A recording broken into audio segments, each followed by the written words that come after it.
Hello, and welcome to another episode of the William Branham Historical Research Podcast.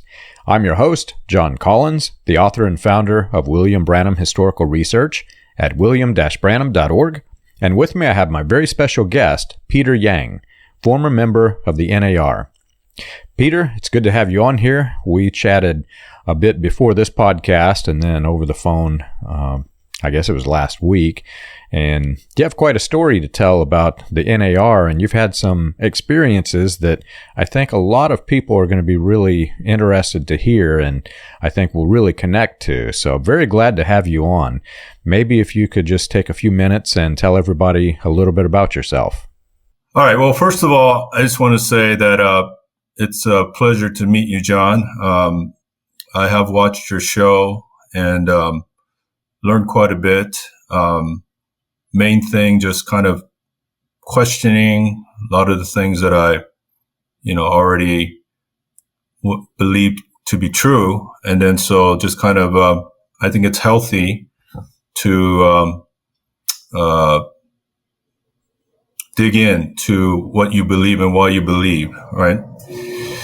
So just briefly, as an intro, so I've been a Christian since I was 13 years old. So I got saved at like a retreat, like sometimes happens with when you grow up in the church. And I had a salvation experience where just kind of I believe it was kind of a altar call at the preacher was preaching, and then I just gave my life to the Lord. I can relate.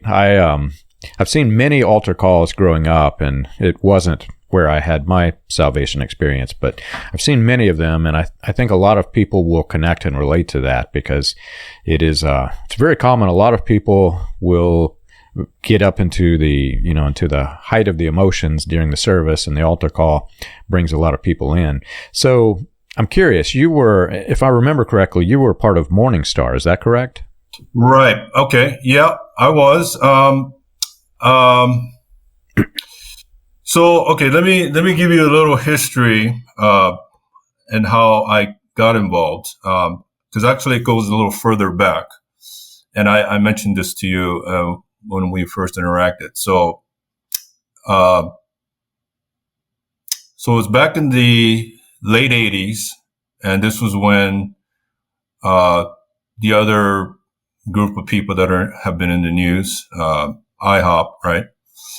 So I was attending the Vineyard at the time. So I'm originally from California, Southern California. So right now I'm in South Carolina, but I grew up in Southern California, and I could probably go longer, but I don't want to go the long path. Let's just kind of get to it. So I grew up in Christian Reformed, and that was the church that I got saved at, Christian Reformed.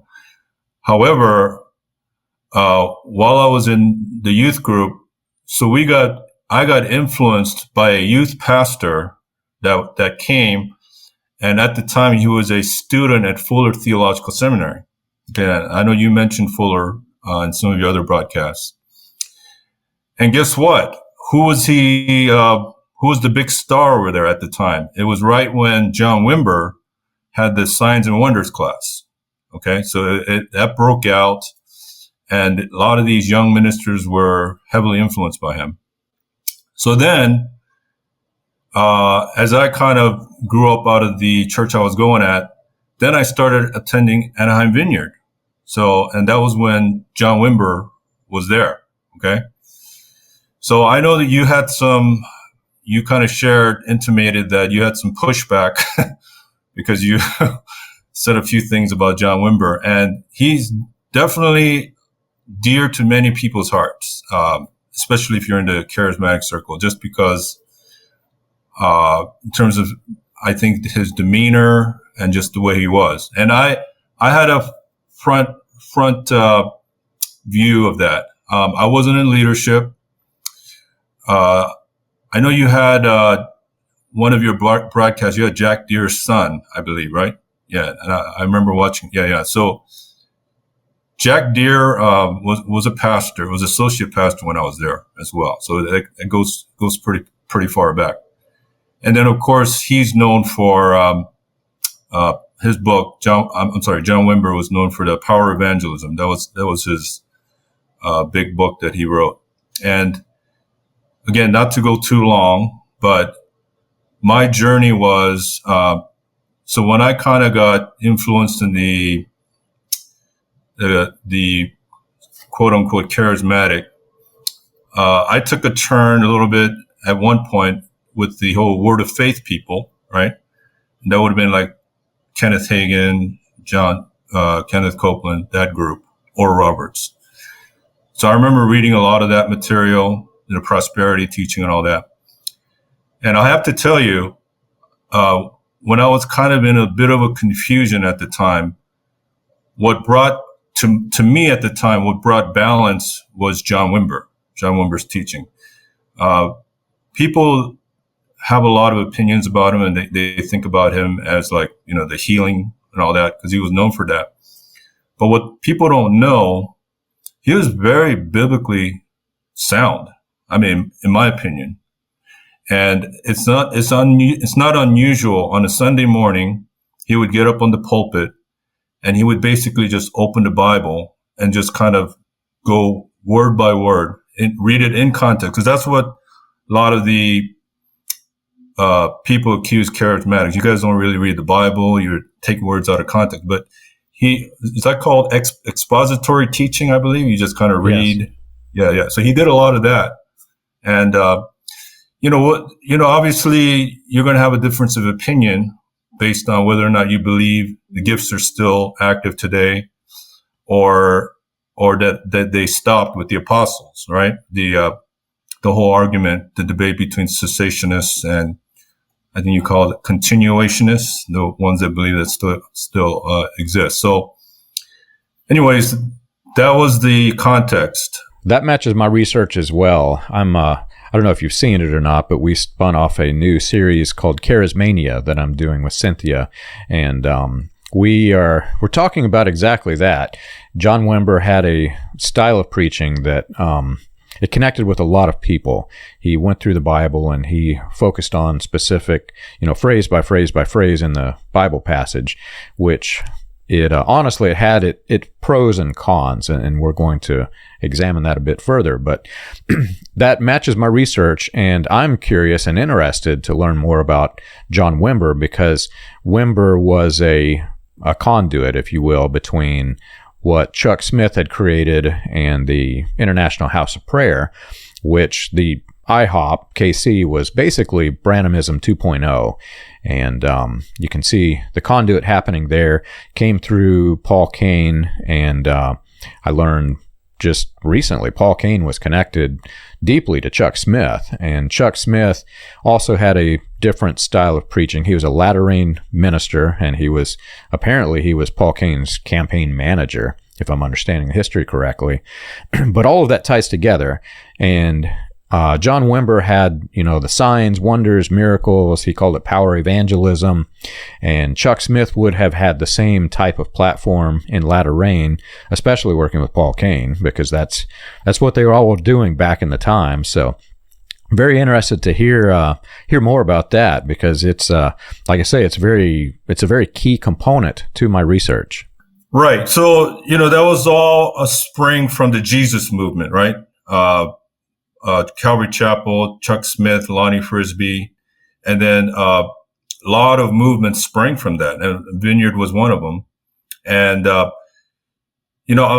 could go into a lot of what they call Wimberisms. He's got a lot of things that he says. And then one of the things that I remember he said, so at first he started with Calvary Chapel. I don't know if you know that. And then, of course, when the signs and wonders started happening, I guess he had a conversation with Chuck Smith, and Chuck Smith said, we're kind of not into all that. So I think with John, so kind of like they mutually parted.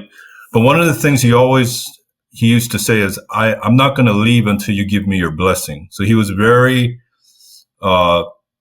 respectful of he didn't want to leave on bad terms. So he would always mention that. And then so, they obviously mutually parted. And I've been involved with Calvary Chapel as well over the years. I attended Raul Reese's church in Diamond Bar, California, because I lived there for a time. And they're more about the word. And like Greg Laurie, obviously also very prominent figure there. But anyways, so let's get back to the Vineyard. So I used to, like, at first I just started going to they used to have a Sunday evening service, because, the other thing that they are known for is the worship, right? The Vineyard music. They were broadcast all over the world, and people were waiting for the next CD to come out. We were listening to CDs back then. And then, everybody their songs went all over the world. And then I think afterwards, Integrity Music came out, and we were sort of competing for the worship music. So I started going there the Sunday evening while I was still attending my church. And then we would just come with a group of guys, like from our church. We would just drive over there, because it was like maybe an hour drive, I think. And then a few years later, then I decided I'm going to attend there as a, regular member. So, we're kind of, in terms of it, I guess you would consider that a mega church as well, Anaheim Vineyard, because it was a pretty, because they purchased the property over there in Anaheim Hills. And, it was a good church. I mean, in order for big churches to function properly, you got to have small groups. And so we had the small groups, and I was involved with the small group. And then these are the people you do life with, right? The small group. Because when you can get lost if you just go Sunday service, you got this big church. So anyways, and then okay, I'll mention one other thing, and I don't know if you've heard this one, but the other thing, Anaheim Vineyard, and I remember one lady mentioned, I think she was talking about, like, it's kind of a franchise, and it is. I would say it is, because they build, they did a lot of church plants all over the world, and there's Vineyard Ministries International that was kind of, I think they were even financially supporting the new church plants and all that. So it's a little bit of a franchise. But one thing about Anaheim Vineyard, and I can't say too much about the other ones, because obviously I wasn't at the other ones. But the other thing that we did, we had a very substantial ministry to the poor. And I don't know if anybody ever mentioned that, but I can tell you, because I was there. We had a warehouse where people were donating food. I think we obviously also bought a lot of food from the food banks. And every week, people would come and we would give out food, groceries, and then a hot meal. And then also we would have ministry teams. After the church service, we would go out to, like, various areas and then just give out bags of grocery.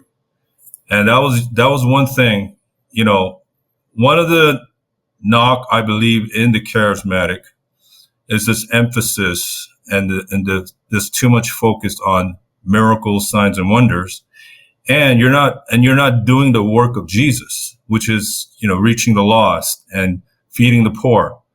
That's something that not many people have mentioned. In fact, I think you may be the first that has mentioned to me. All of the research that I'm doing on these groups, you don't hear much about the feeding of the poor. They get really focused on the signs, wonders, miracle, power evangelism, but the helping the needy, helping the poor, that's something that I can really get behind. You probably have heard on the podcast, but we tried several churches after leaving the message cult of William Branham.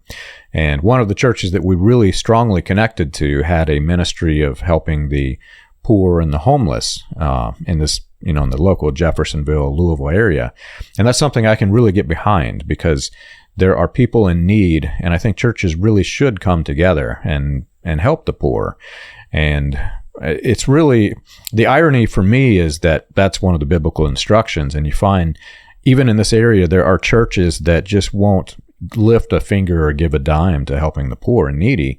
And I had the conversation with the minister who's leading the efforts here, and he said he has even went to some of the specific, very large churches with large, massive incomes, trying to get help for the poor, and they just shut them down. They really don't want to get involved. That's something that I can get involved with, though, and it's interesting that you connect it to all of this, because with all of this that I'm researching, there are both good and bad, pros and cons, and even though I put some of these men on, once I put them in my website, everybody looks at them and they think, oh, John's against this group, or John's very critical, but it's not really a black or white issue. There are good things, and then there are bad things, and then there is the in-between, the gray areas, where really my research focuses, because I want to see how all of the dots connect. So it's very good. But anyway, the feeding of the poor, that's something that I can really get behind. So, I had a little bit of I'm kind of jumping around here, but I had a little bit of a crisis of faith. I remember, because I started at a secular university after I graduated from high school, and when I was there, I got influenced by kind of like different Bible study groups that were there, and one of them was a group that were heavily influenced by John MacArthur, Grace Community, who's obviously known for kind of the cessationist theology, right? And then I remember I read his book at the time, and the book was called Charismania, and he was kind of knocking, I think mainly he was going after the Word of Faith group, with the prosperity teaching and all that. By the way, I do believe there is a prosperity message, but I think it's just they went too far with it, got too caught up in the materialism part. But there is definitely a message there. Maybe that's a different conversation, but okay. So one of the things I remember John MacArthur was, obviously he outlined why he believes kind of the gift ceased with the apostles. And I believe that also that teaching, I think, comes out of Dallas Theological Seminary, if I'm not mistaken, and dispensational theology. Okay. And the scriptures that they use, to me, it didn't it felt like they were kind of trying to make scripture support their premise instead of letting scripture interpret scripture, which is what, everybody says you're supposed to do. That's just my opinion, because we can go into that, but I don't want to touch that. But where I believe he was right, because, he said a lot of things, where I believe he was right, he says, where the charismatic movement or the church, where we fall danger of, and I agree with him, was that you could potentially be that group where you come before Jesus and you say, Lord, did we not cast out demons? Did we not heal the sick? Did we not raise the dead? And then Jesus says, I never knew you. Okay. It's going to be a rude awakening for some of us in the charismatic group, because we're not doing what we're supposed to do. And, the one about the sheep and the goats, right? The parable of the sheep and the goats. And he's going to separate the sheep and the goats. And what was the difference? He said, when I was hungry, you didn't, first to the goats, he said, when I was hungry, you didn't give me anything to eat. When I was thirsty, you didn't give me anything to drink. When I was naked. And then when I was in prison, you didn't come see me. Or when I was sick, you didn't. When did we not do that? Well, what you have not done to the least of these, you have not done it unto me. Okay. So going back to the ministry to the poor, that's an integral part of Christianity. If you're not doing that, then, because I've heard some preachers or ministers say, well, that's just not our ministry. Our ministry is more like, I don't know, people that can tithe. We want to, bring those people, I don't know. I'm being a little facetious there, but definitely it goes back down to the red part of the Bible again, what Jesus is talking about. And if you're not doing those things, we're all going to stand before God when our life is over, judgment seat of Christ, and give an account, whether what we did, good or bad, according to, our time on the earth. And, and the way we're going to be judged is based on the words of God and what Jesus said. Exactly. And honestly, that's the reason why I go through this process of connecting all of these dots, because it's not so much that I'm against the emphasis on the signs, wonders, miracles, etc. Many of these ministries claim this, and maybe they have it, maybe they don't.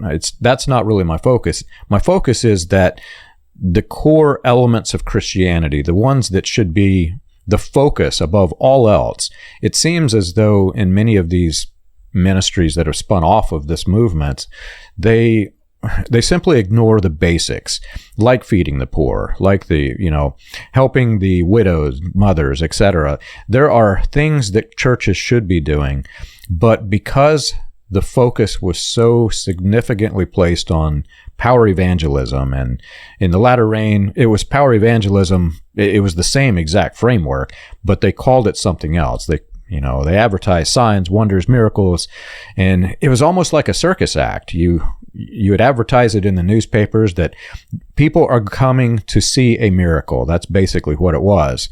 And the problem with that for me is that whenever you attract people using that as your platform, instead of, hey, let's gather together and let's help the needy, or, show people how to love one another, the basics of Christianity, people have forgotten the basics because of the overemphasized focus. And so that's why, when I put somebody on the website and people think I'm, instantly against them, it's not that at all. But the problem is the focus is in the wrong place, if that makes any sense. Right. Yeah. Everybody's going to answer to God. That's the thing. It clearly states that the work that we do is going to be tested in the fire.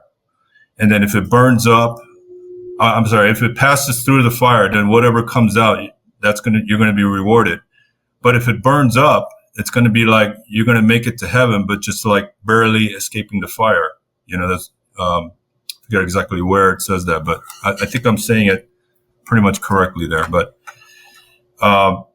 yeah, that's what I'm focused on, man. I mean, because, I just feel like,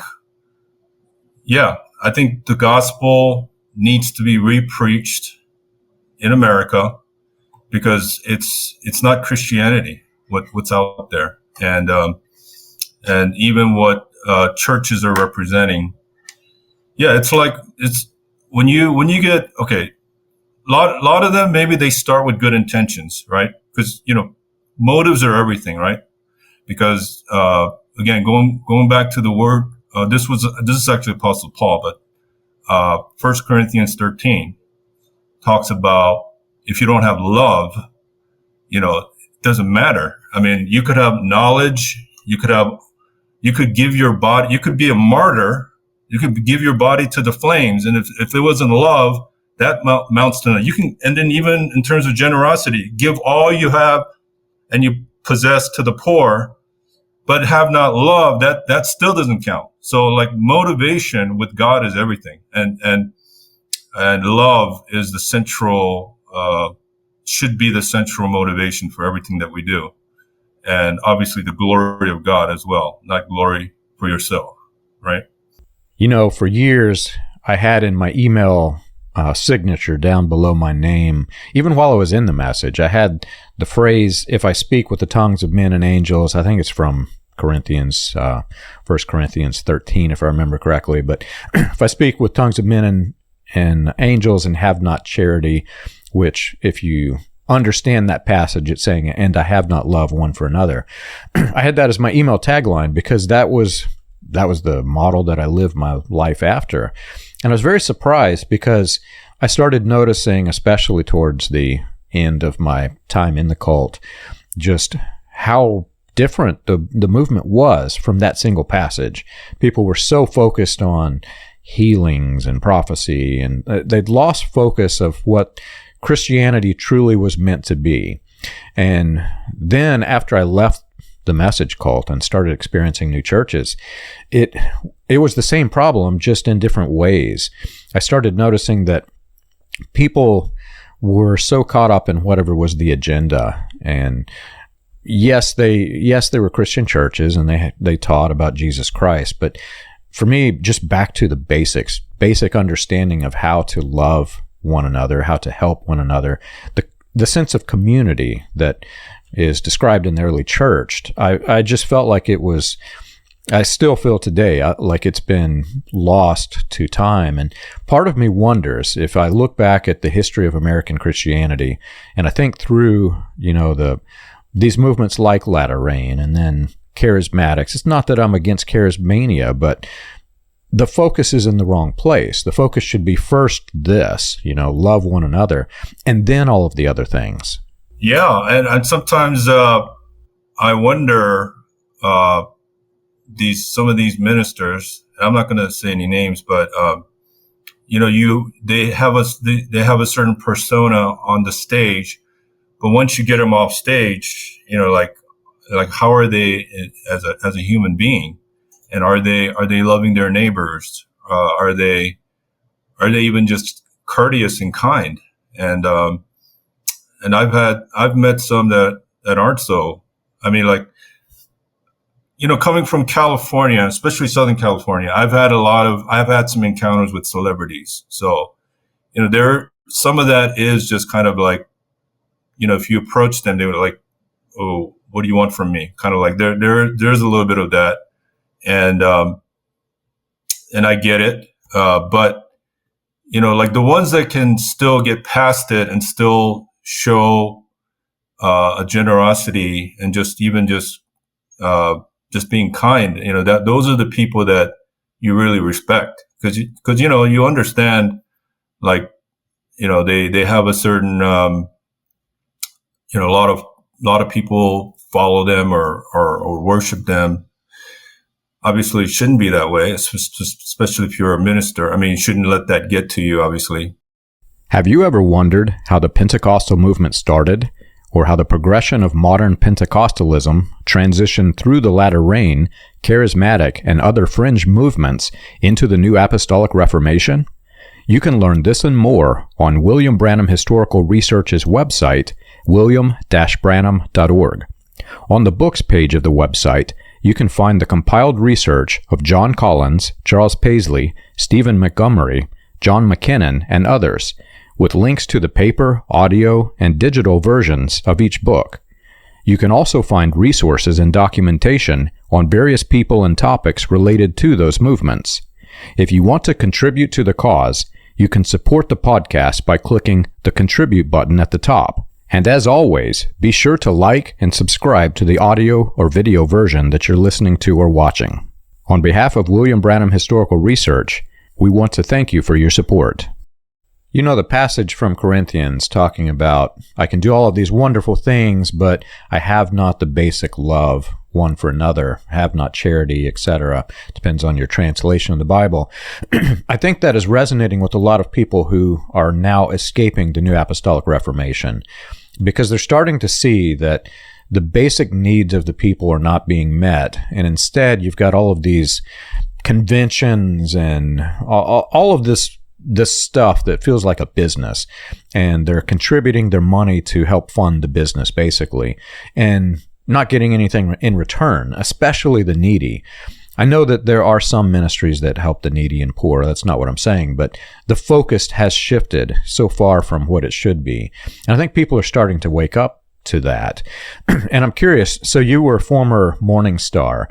What was your experience like in Morning Star? Would you say that they were matching the Paul's instructions to the church on how to just basic principles of loving one another, helping one another? Was that your experience whenever you were in Morning Star? I still know, you kind of said former Morning Star, and it's true. I don't really attend there anymore. Okay. So that is true, but I still know people there So I'm I'm a little worried about who's watching here.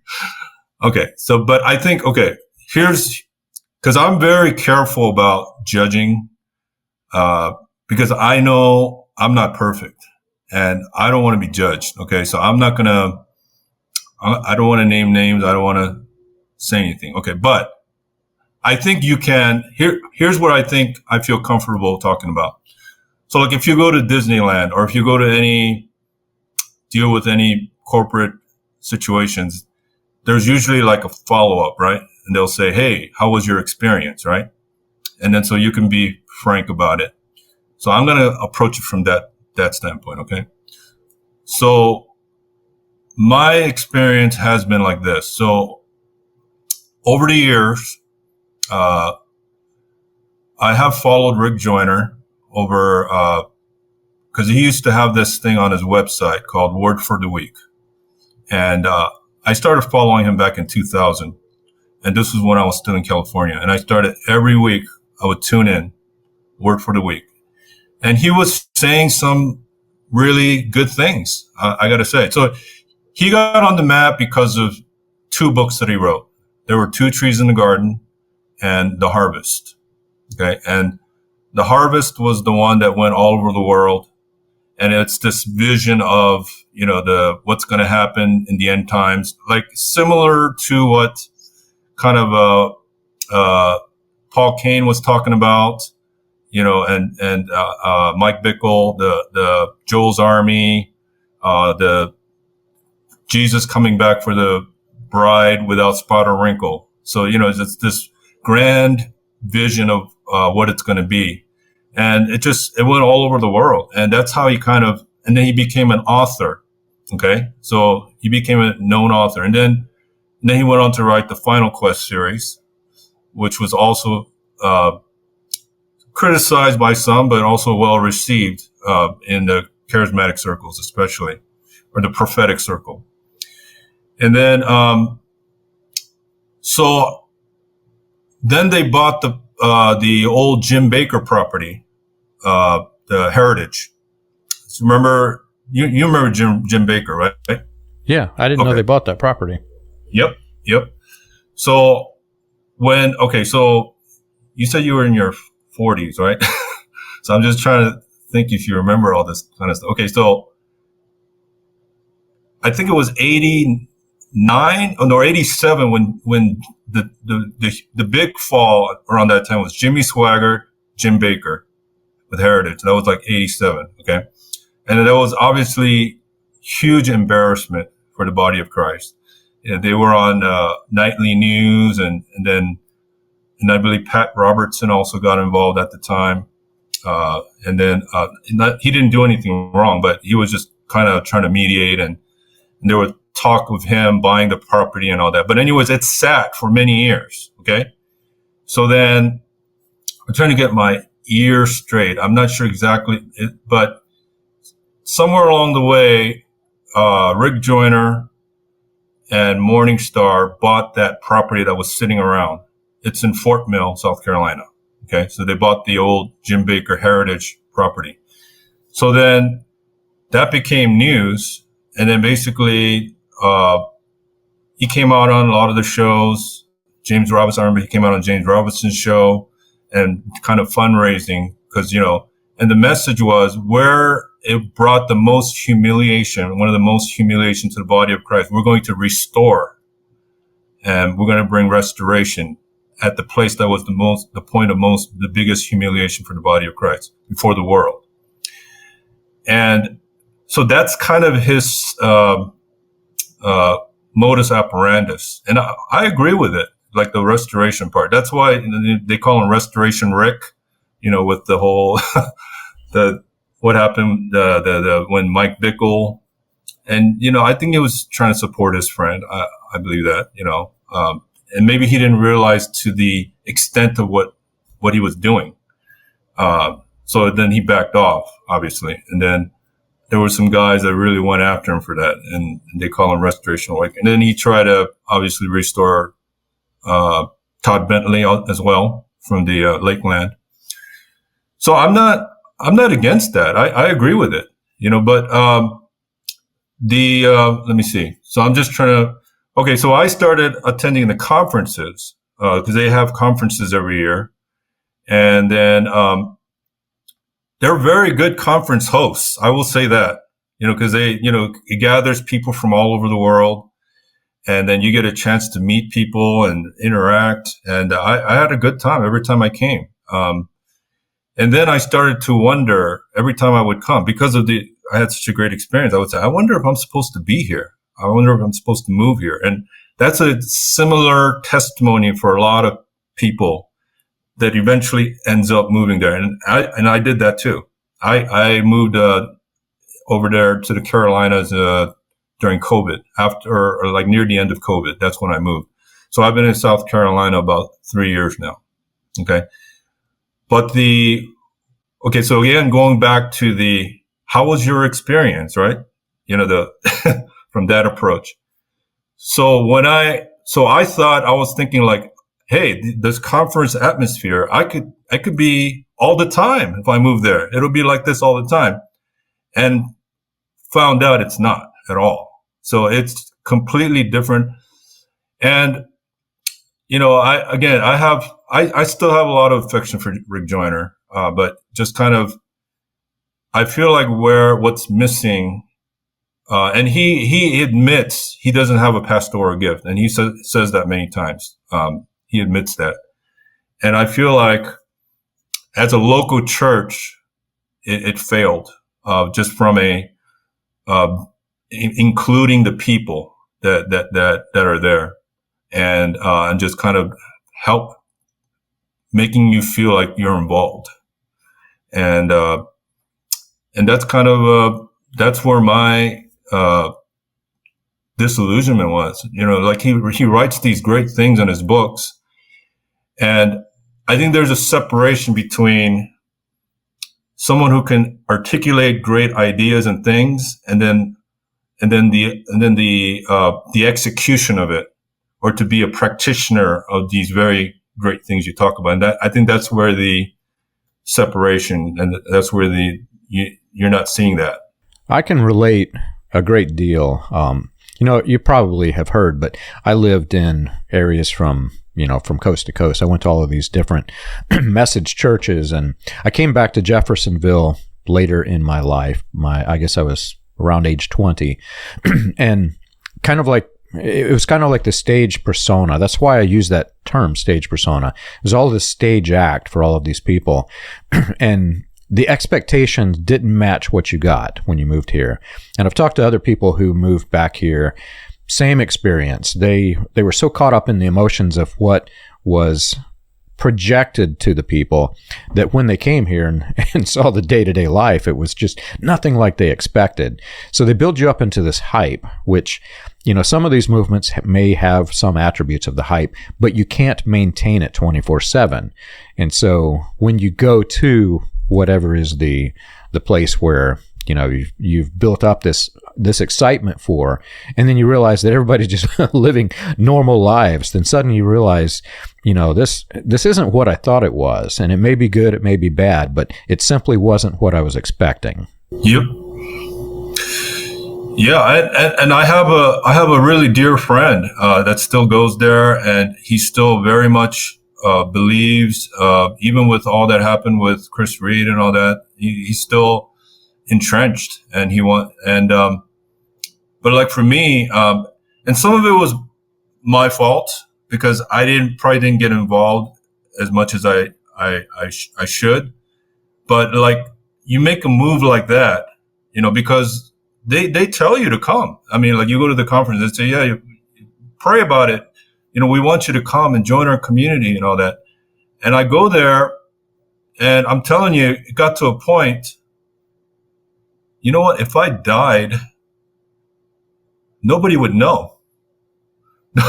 Nobody would know that I even came, and it's kind of like, I mean, again, that's partly, maybe I could have been more proactive in terms of getting involved.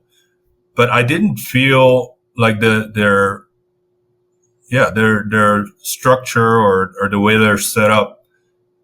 I don't think they care. I mean, like, I heard, okay,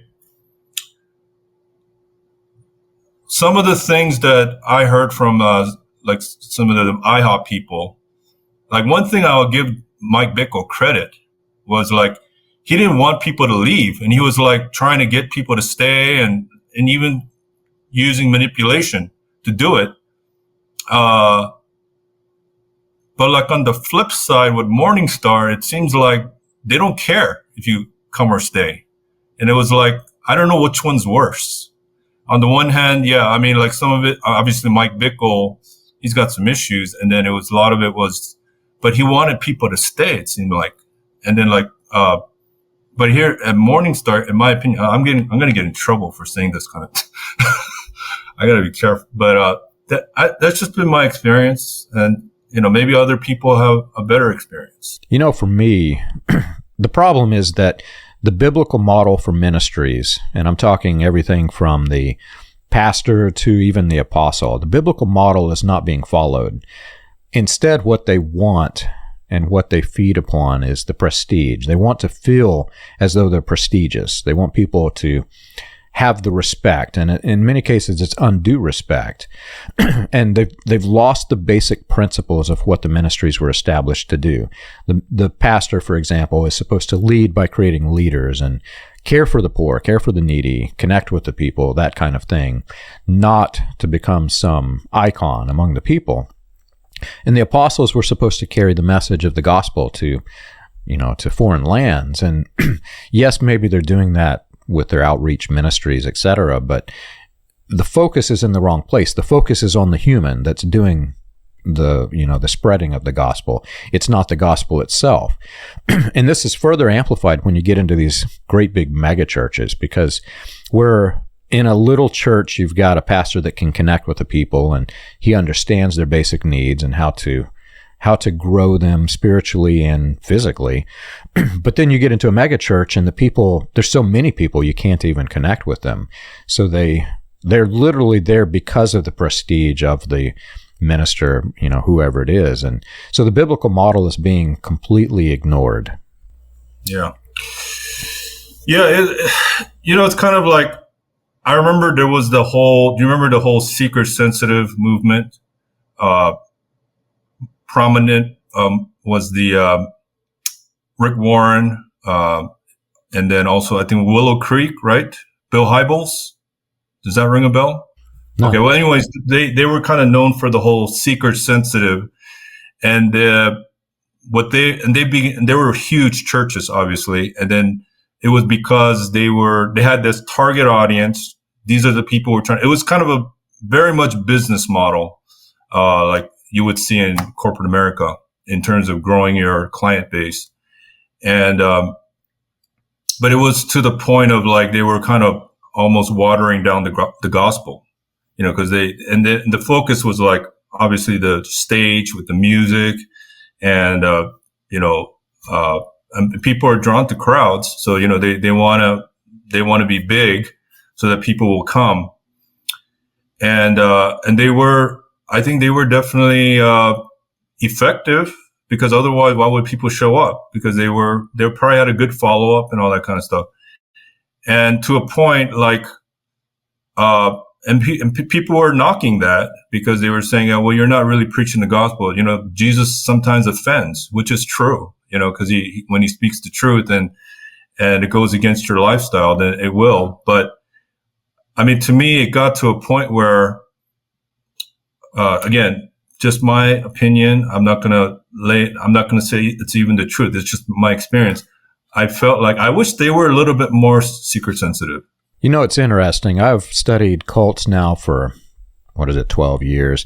I'm no cult expert, but in my research, I have studied them. And there's always this, as the cult leader, the central figure rises to become an authoritarian figure, they create a very, very much an atmosphere of an us versus them mentality among the group.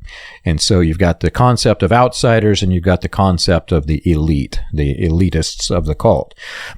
And then what happens is not everybody can accept this. So you have people in the movements who are questioning why must it be this way? Why is it us versus them? And the central figures, there is a process that eliminates those who aren't going to obey and submit to the authority. And so there's like this culling that happens. They want people to leave that are in this situation, and they openly invite them to leave if they won't submit to the authority of the leaders. So it's almost as if this is by design. I don't know if it's learned or if it just happens naturally, but once you're in a cult and once the central figure becomes authoritarian, there's a culling, and they get rid of all of the people who are not going to submit. Right. Well, I mean, okay, so my background, I come from sales. I have a sales background. Okay, so I understand the psychology of how to influence people, get people to, I've read a lot of books about it and all that. So there's a thing called takeaway sale. That's kind of like where you kind of, at one point, you're kind of like asking people like, please. And then at one point, you just kind of, in that process, you just kind of take it away. And then all of a sudden, I wonder why he's doing that. And then you kind of, the person kind of draws towards you. And there is there's that side of it. And I think that it is psychology. And then, and I feel like that's kind of what Morningstar does a little bit. Just kind of okay, I'll give you one example. And again, I'm not trying to knock, because I think it comes from a biblical place. So I see why he's doing it. So here's one of the things they do. I believe it's around July.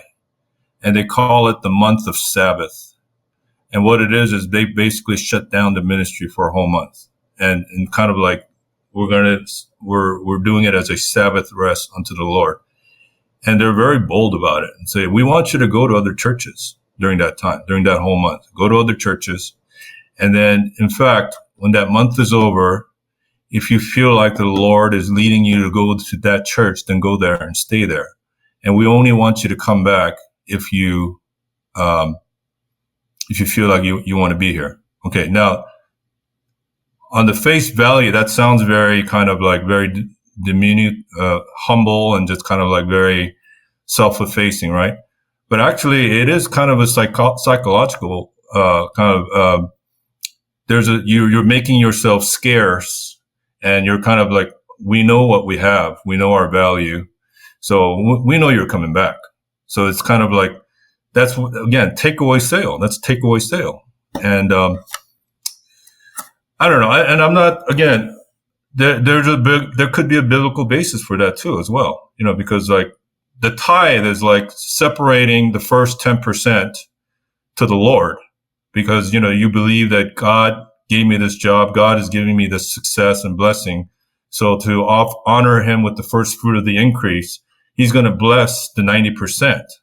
That's kind of like, and it's an act of faith, and I don't know what your belief is on the tithe and all that, but, and so I see the principle behind it, but I just feel like there's also there's some manipulation there as well, even with that. Well, I have a lot of thoughts about tithe. I probably have mentioned this several times on the podcast, but the biblical model for tithing was part of the old covenant system, and there were a lot of rules that went with it that aren't obeyed today. The biggest of which is that the priest gave a large percentage of the tithing back to the people on the Sabbath days, months, years, year of Jubilee. And you're not going to find too many tithe preachers that do this, but in the New Testament model, it's more of cheerful giving. You give because you want to help the community, you want to support the community. And then the same problem applies, and it's not just with the cult churches. You give large amounts of money to the organizations, and then the organizations just consume the money because they need to grow the church, grow the building, sometimes create satellite buildings and groups, and it's more used for the agenda, and they've lost the focus. Again, they have lost the focus on helping the people.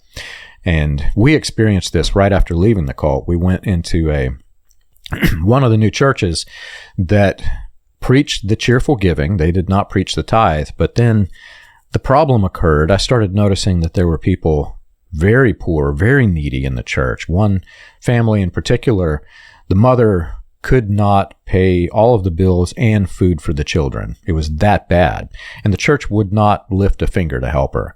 And so we started paying our quote unquote tithes, our cheerful giving. We started giving it instead to help this family. And I think that's more what it's about. It's not about paying for a massive building or paying outgrowth ministries. And I think this one was starting some new, I don't know, it was almost like a divine healing group in their building. And it's just wrong, man. Whenever you're not helping the basic principles of Christianity, helping the people, it is so incredibly wrong. Right. I that's a whole different conversation, right? I agree. Yeah. I mean, again, I was influenced by the word of faith, and and they talk a lot. But there's the tithe, and then there's the beyond the tithe, the sacrificial giving. There's alms to the poor. There's all kinds of different giving, and they obviously cite Malachi chapter 3, which talks about you bring the whole tithe into the storehouse, and they say, well, that's the local church, right? So you're supposed to give 10% to the local church. But yeah, I agree with you. If the church is not doing anything, then I wonder if that's, maybe you got to go give somewhere else. But like, I think giving is definitely a personal thing between you and the Lord.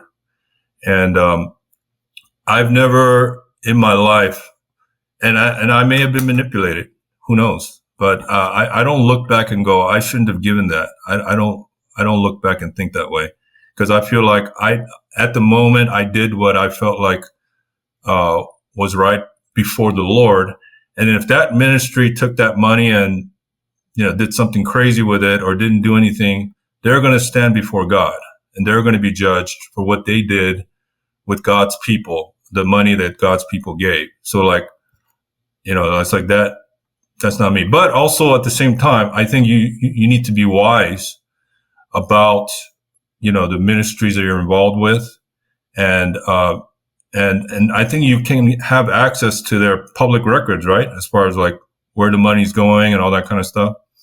And, I think that's wise to make sure that, the ministries that you're giving to are actually doing the things that they said they're doing with it. Absolutely. If you can't follow the basic principles of Christianity, it does not matter how prestigious you claim to be.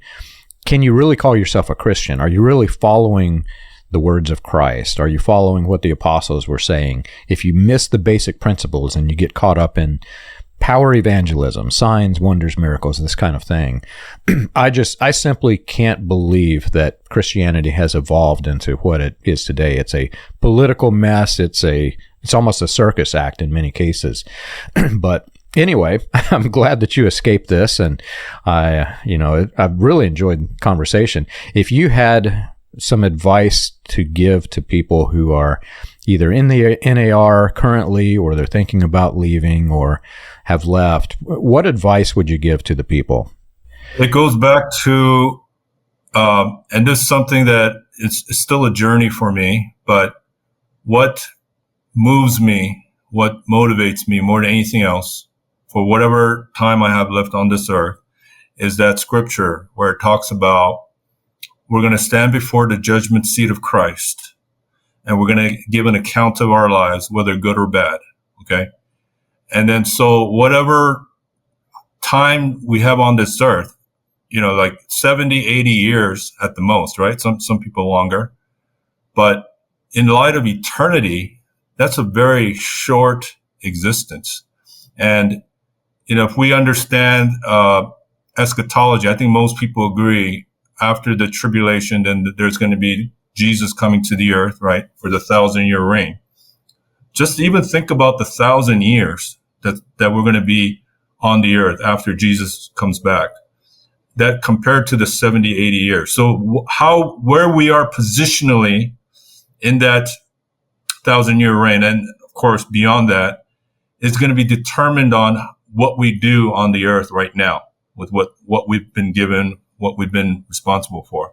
So I'm really focused on that. So if you're in some mega church and you're just a pew sitter and you're not doing the work, that's not going to be an excuse when you stand before God.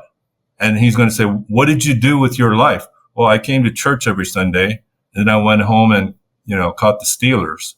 Like that's not an excuse. I mean, you have to. So I would say really start examining your day to day and what are you doing in terms of those scriptures that's in your face and the words of Jesus. Like when I was in prison, you didn't come see me. When I was sick, you didn't come to the hospital.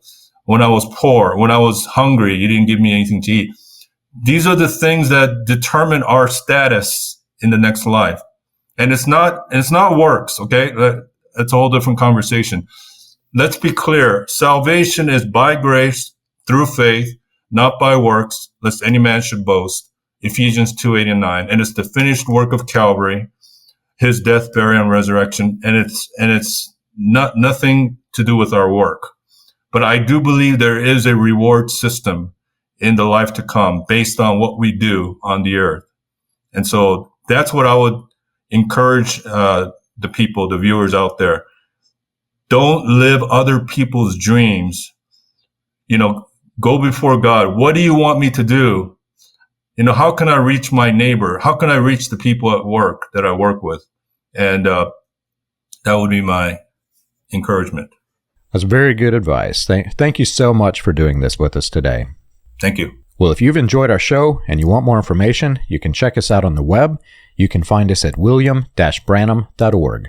For more about the dark side of the New Apostolic Reformation, you can read Weaponized Religion, From Christian Identity to the NAR, available on Amazon, Kindle, and soon, Audible.